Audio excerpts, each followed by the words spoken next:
تو عزیز دلم بودی آخر چرا قهر کردی مگر از من خطایی که دیدی پای مردی خوشبخت بودنم را نخواستی تا یک دل سردی مرا پیش مردم بد گفتی احبکی بستی سر به دلم نمانده میگفتی تو همان مردی تو همان مرده که دلم میخواست و دلم پسنده تو امیدوارم نمودی تو وفادارم نبودی تو هم دردم نشدی از زور میخندی تو امیدوارم نمودی تو وفادارم نبودی تو همون خاطره بده که در کتاب عشقم مانده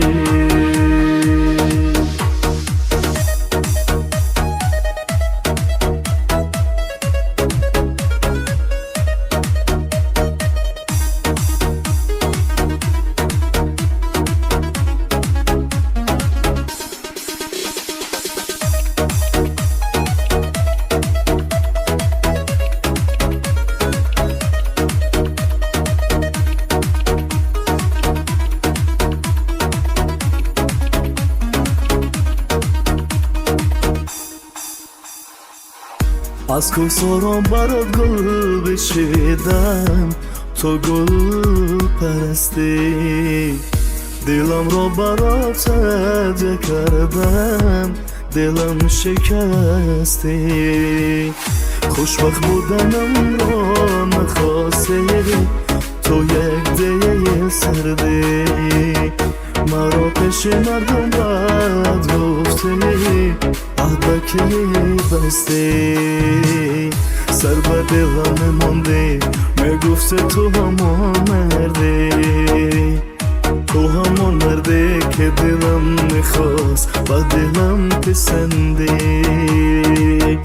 دروغ بود آن همه گپا دروغ بود خنده لپا دروغ بود مهربانی هات از دور میخندی دروغ بود آن همه گپا دروغ بود خنده لپا بس از دیگر عاشق کاری خطا